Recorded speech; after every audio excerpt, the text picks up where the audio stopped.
Hello, welcome to another video, and this is not a TBR video, okay? Don't be lulled into a false sense of thinking that I have created a TBR, because I don't do that. I don't create TBRs. This isn't a TBR video. This is a prediction of a potential TBR. Right? So basically we have got a month and a half-ish, by the time you're watching this, left of the year of 2020. The best year ever! Sponsored. No, I'm not sponsored by the year 2020. It's not been the best year ever. But let's try and get some achievements in by the end of the year. Well, that's what I'm trying to do. I have never read 100 books in 1 year. And my Goodreads is currently telling me I'm on book 86. So I've read 85 books this year, which is a lot of books, and I completely credit lockdown. And I thought, well, let's try and hit 100. That would be fun. That would be a fun thing to do. So this is basically me predicting what 15 books I think I'm going to finish by the end of the year. I do not set TBRs, so this is not the books that I'm going to be reading necessarily. This sounds really complicated. It's the books that I'm predicting I will feel like picking up. I could be completely wrong, and probably am completely wrong, but I thought it would be a fun video. Basically, I've picked these books because right now I think these are in the top level of books I'm fancying. But I am a total mood reader, so when I finish my next book, I never know what book I'm going to pick up next. So in no particular order, I'm just going to tell you the books that I'm pretty sure I'm guessing I will be finishing by the end of the year, and then maybe it'll be fun to look at what I did actually read as those last 15 books, because this is definitely going to be complete guesswork, and I'm totally not going to stick to these books. This is also completely not including the fact that I might buy more books along the way, so we'll see how that goes. I say no particular order, but the first book is kind of cheating because this is The Guest List by Lucy Foley, and this is the book I am currently reading. See, there's my bookmark. So I'm definitely going to, unless I DNF it, I'm definitely going to be finishing this within those 15 books. So I feel like I can consider this one a definite on the list, again, unless I DNF it. This is about a group of guests, 13 guests at a wedding and one body. It's on an isolated island and nobody knows what's happening, and they've all got some secrets to hide. So I'm enjoying this so far. I like a good thriller mystery to keep me hooked, so hopefully this one is one I continue to really enjoy and it contributes towards the 15 books I'm finishing before 2020 ends, woo! The next two books are also kind of cheating, so we're just gonna get those out of the way as well. Number one is The Two Towers, and number two is The Return of the King. These are two books in the Lord of the Rings trilogy, and I am reading them for the Tolkien Along, so I definitely will have also read these two by the end of the year. Currently reading The Two Towers at the moment, and then we'll be moving on to The Return of the King in December for the third month of the Tolkien Along, because we started with The Hobbit. The fourth month of the Tolkien Along, because we started with The Hobbit. Oh, it's moving so quickly, but these two definitely will have finished. Lord of the Rings is fantastic. It's a story of journey, epic adventures, amazing characters. I love it deeply. So those three books, I'm pretty sure I will definitely have read. Now let's just go freefall. The next book is one I was sent as an ARC, and this is The Coven by Lizzie Fry. This is one I hadn't heard of until I received it in the post. Who sent it to me? This is sent by Sphere, who I assume are an off-brand, yeah, of Little Brown. They're off, what's it called? Like an off-cut? No, that's the wrong word. One of the many roots of Little Brown, I've forgotten the word, but this is The Coven. This is a book in which witchcraft is real, and the President of America is currently imprisoning women for their own safety who have the ability of witchcraft. This sounds really, really interesting. I would have liked to have got to it in October, but I had so much going on that honestly I didn't even think about it. It's really floppy too, and it's a tall paperback, which I'm a fan of.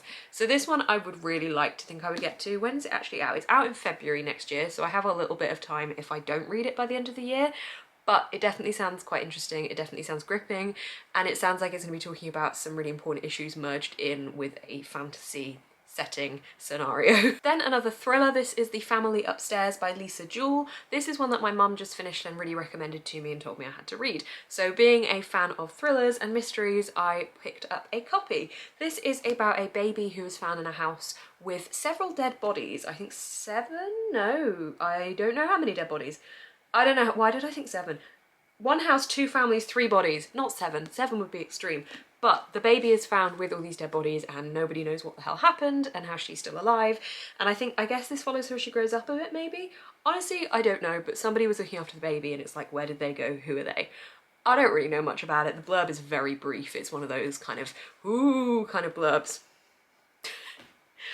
Sorry, I'm on an energy high right now, clearly. Also, I hope you're enjoying the fireplace background. I hope it's not too annoying. I just thought it looked better than having a black screen on the TV. Anyway, thriller. Pretty sure I'm gonna get to this one because I am in a thriller mood at the moment. Speaking of thrillers, we've also got The Magpie Society by Zoe Sugg and Amy McCulloch. This is a new release that I am looking forward to getting to. This is a YA thriller / mystery. I never know whether thriller and mystery are just grouped as the same, because in my head a mystery and a thriller can be very different. A thriller really is like keeps you on the edge, not horror, but like, you know, really keeps you going in the action, whereas a mystery is just that there is a mystery to the story. Am I making myself clear? So this is about a student who was found dead, and then there's the threat of another murder happening, I think, and there's a podcast involved in the storytelling here, which I quite like. Kind of gives me off Good Girl's Guide to Murder vibes. Again, I don't like knowing too much about my mysteries before going into them because I like to just go in blind and work it out from there, really. But I am excited to get to this one. I've heard that apparently it has quite a good ending. Then I've got 2 books by the same author, and that is Carlos Ruiz Zafon's I've got Marina, and I have got The Watcher in the Shadows. So Carlos Ruiz Zafón is one of my favourite authors, and yet I haven't read many of his books. I just think he's absolutely fantastic, and I popped these 2 in here because they are shorter. I think that one of them might be a children's book. I think this one possibly might be a children's book. You can usually tell by the font size, I find. Like, the bigger font does tend to be children's books. I'm not entirely sure. I know that The Prince of Mist of his was maybe meant to be a children's book, but that was more of a horror children's book. Anyway, point being, one of these, this one, is about a boy who goes missing, I think, and then turns back up with a mystery woman, something along those lines. And this one is about a toy maker, which I love the idea of. I don't know if there's a mystery involved in this one. Usually there is with Carlos Ruiz Zafón's books.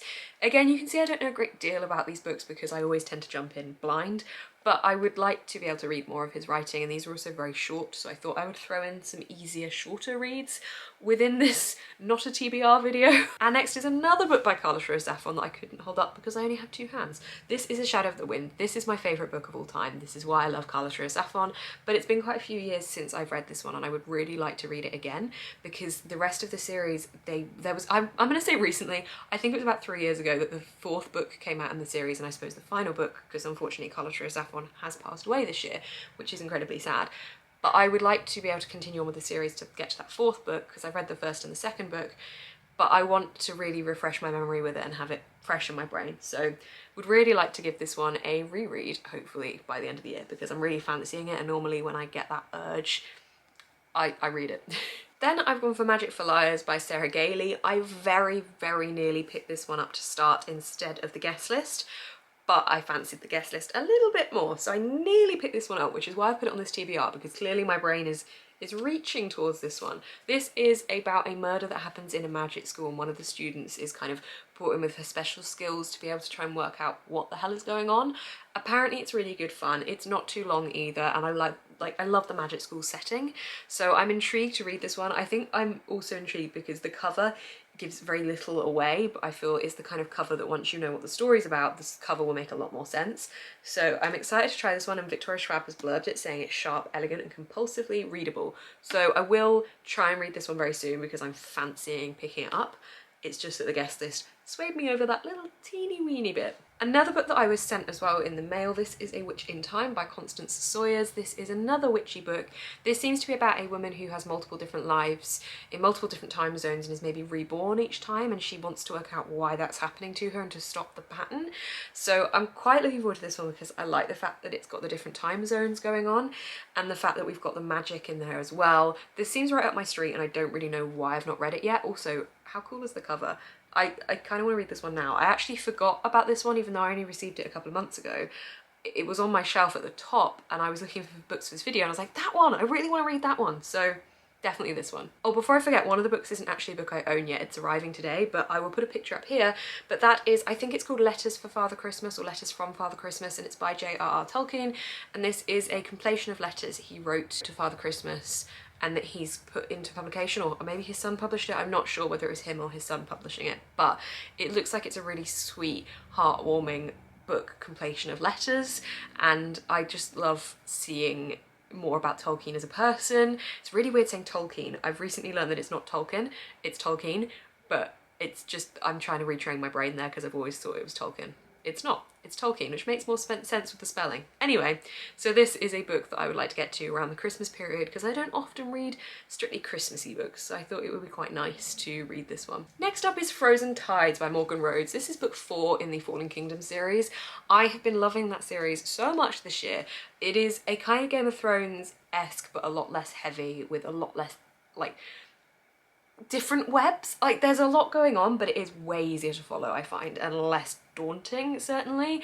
There is still quite a lot of webs of different characters that you're following though, which I really enjoy, and this is the 4th one, so I really want to get to this. I won't tell you what the 3rd one was about and what this one's meant to be about because spoilers, but there are 6 books in this series, so I am halfway through and it would be quite pleasing to actually finish the series, I think. Then a newer book that I bought recently, Ghosts by Dolly Alderton. I don't think I've spoken about this one much, but basically this is an adult contemporary, I believe, about a girl in her 30s who's very pressured by the women around her, her friends, that are kind of getting married, having babies, and doing all these important things, and she's just not. Now, I'm not in my 30s, I'm in my 20s, but I still am around a lot of people that are going through those stages, getting married, having babies, and I'm just like, hey, party for one. And I felt this book might resonate with me in that sense, so I picked it up because occasionally I do reach more towards contemporary. I've got like literally no contemporary in this whole pile. I didn't go to my other bookshelves that have my contemporaries on because I just tend to reach towards more fantasy books in the colder months and more contemporary in the summer months, weirdly. But this is on my list just in case I want to break up the contemporary a little bit, the fantasy a little bit, and reach for contemporary. I thought this would probably be one that I'd be inclined to reach towards. And finally, I am very excited to read this one, The Left-Handed Booksellers of London by Garth Nix. This shows 2 different types of booksellers. We've got the spies and then like the thinkers. And this is a story going between the 2, I suppose. The top line says authorised to kill and sell books. So I'm hooked. I think this is quite an epic book. I love the fact that it's set in London. I love the fact that it's a book about books. In fact, I really want to read this one right now. So this is, I think, definitely going to be picking this one up within the month of November/December, but this will definitely be one of my 15, I'm pretty sure. Also, yellow pages that are like exactly the same colour as the wall over there. But this marks, I think, unless I've counted wrong, we'll just pretend I've not if I have, this marks book number 15 in my books that maybe I might hopefully maybe predict to read by the end of the year. So I hope that made sort of sense. Basically, don't know if I'm gonna read them or not. This isn't me saying this is what I'm gonna read. This is just me predicting myself and saying these are the books I think I may read. Maybe.